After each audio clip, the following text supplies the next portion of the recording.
Madame et vous, monsieur. Je crois qu'on va ralentir légèrement, mais bon, allez-y, madame. J'ai une question à propos. Là, on s'est concentré sur des projets ponctuels. Mais chacun de ces projets, le Microcity, la gare, le NUMA, autre chose, s'intègre dans une ville entière, comme le disait madame.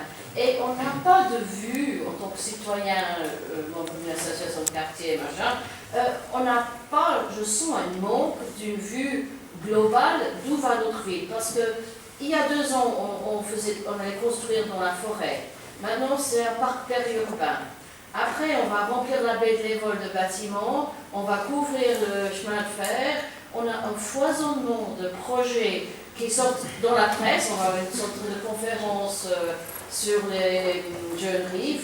Mais on a, en tout cas moi, je me demande, est-ce qu'on doit avoir aussi un processus, pas peut-être participatif, mais informatif, sur une vue globale d'où va notre ville, dans les 50 ans. Comme vous disiez, la Chaux-de-Fonds, il prévoyait 100 000 habitants, je ne sais pas quoi, en 1900 quelque chose. Il y avait une gare, il y avait des habitations, il y avait ça.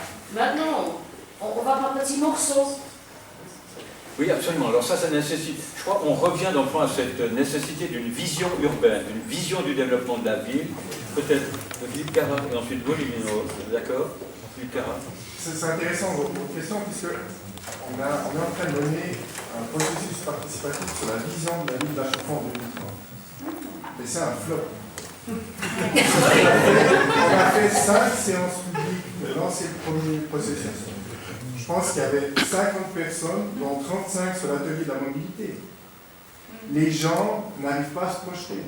On a fait les processus, on dit aux gens, venez aux ateliers, puis donnez-nous la vision de l'avenir en 2030. Ils n'arrivent pas. C'est les problèmes au quotidien, c'est où c'est qu'ils mettent leur voiture, comment ils se déplacent. Mais de se projeter à 20 ans, les gens n'arrivent pas. Alors après, on a continué le processus en mandatant des étudiants de l'université qui ont été voir les habitants dans les lieux publics, dans les dispos, pour qu'ils puissent s'exprimer. Alors je pense que sur 2 heures de discussion, il y avait 1h45 de critiques par rapport à ce que faisait la ville, 15 minutes de propositions. Mais il y a eu très peu de propositions concrètes qui sont sorties. L'intérêt qu'on a vu dans cette première phase de la démarche, c'est que les gens nous disaient chaque fois, de toute façon, ils font ce qu'ils veulent. Donc maintenant, c'est d'instaurer un climat de confiance qu'on a peut-être réussi avec d'autres projets comme la gare. Et maintenant, on peut continuer. Mais les gens ont vraiment de la difficulté à se projeter. Alors c'est clair qu'on a envie que les habitants de la Chaux-de-Fonds disent, mais voilà, on voudrait une ville comme ça, avec 100 000 habitants, 500 000 emplois, je ne sais pas, mais les gens, pour eux, c'est plus facile quand on va les voir, quand on leur dit à la piscine humaine, vous voulez un plongeoir, vous voulez une bague au jour. C'est ça. Concrètement, c'est ça. Oui.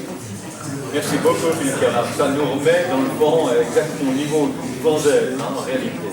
Mesdames et messieurs, il faut que je fasse un petit peu attention, parce que je vous ai déjà accordé un quart d'heure de plus, ce qui était pas mal quand même à jouer, mais j'ai aussi le souci qu'après, dans le fond de notre discussion ensemble, vous puissiez continuer à parler. Et si c'est trop tard, vous ne parlerez pas. Ça m'inquiète. Olivier Neuhaus. Oui, rapidement, c'est pas constaté avec Philippe Carra, mais la vision actuelle du développement de la ville de Neuchâtel, le plan directeur communal, date de 1994.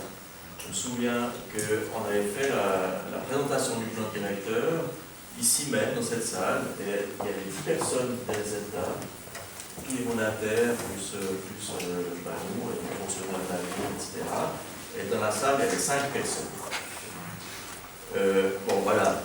Donc ça rejoint un petit peu la question de comment se projeter, comment informer et faire participer, parce qu'à ce moment-là, on ne fait pas participer, on informe. C'est le rapport du conseil communal, voilà ce qu'on vous montre, etc. Maintenant, on va aussi réaliser nos outils d'aménagement, donc c'est un processus qui commence maintenant. C'est pas encore, on y travaille, c'est pas encore très bien comment ça va se passer, mais j'imagine pas maintenant qu'on refasse cette planification sans avoir une concertation assez large des citoyens. Donc ça, c'est quelque chose qu'on va mettre en place et j'espère que ça fonctionnera. Et il y a notamment un collaborateur urbaniste qui nous entend, puisqu'il travaille sur ce dossier, qui est dans la salle, et j'espère que ça fonctionnera, qu'on va intéresser le maximum de personnes possible, au-delà effectivement des projets simplement à stationnement. Maintenant, dans ce que vous avez dit dans intervention, attention à ne pas mélanger, ça rejoint un petit peu l'intervention de tout à l'heure. C'est vrai qu'il y a beaucoup de choses dans la presse et il y a des projets qui sont purement privés. Le projet Neuchâtel 2020 dont vous avez parlé, c'est un projet de couper une partie de la forêt pour construire, c'est un projet privé, c'est pas un projet de la ville, c'est pas un projet du canton.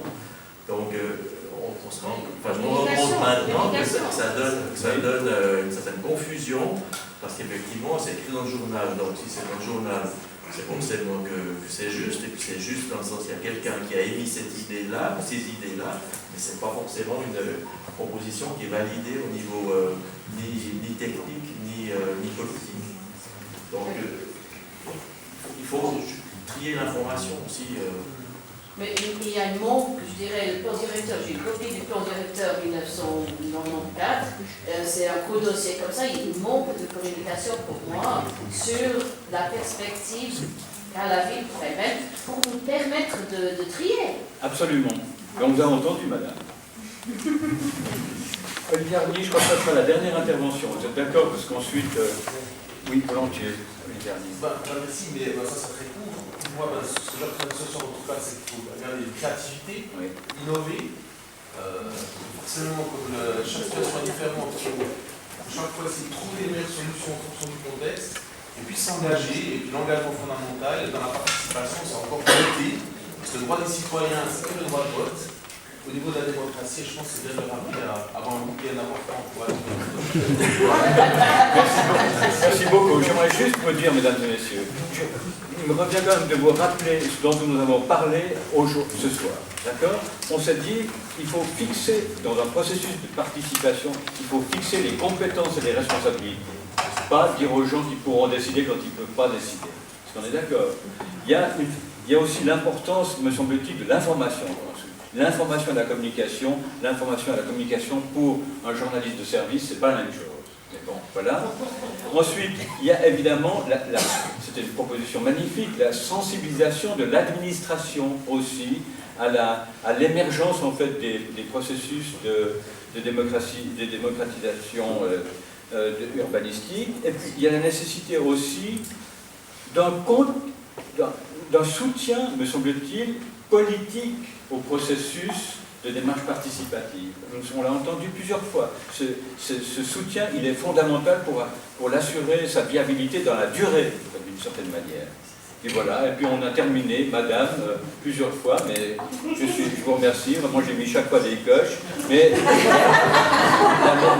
la nécessité d'une vision du développement urbain. Voilà. Merci beaucoup. Écoutez, le journaliste de service, c'est pas conclure, évidemment, parce qu'il n'y a pas les projets de la biogénétique ne sont pas encore là, mais disons, ce que je peux faire, c'est, me semble-t-il, remercier vos invités de votre part, parce qu'il me semble que ce soir, on a parlé de choses précises, concrètes et un minimum de langue de bois. Je ne sais pas si vous avez apprécié, en tout cas moi. Et puis de la part de vos invités, je pense que je peux remercier vous, franchement, parce que vu de ce côté-ci de la table, même si j'étais... vraiment, votre attention a été tout à fait impressionnante. Merci beaucoup et bonne soirée. Et alors, est-ce qu'on peut boire un verre?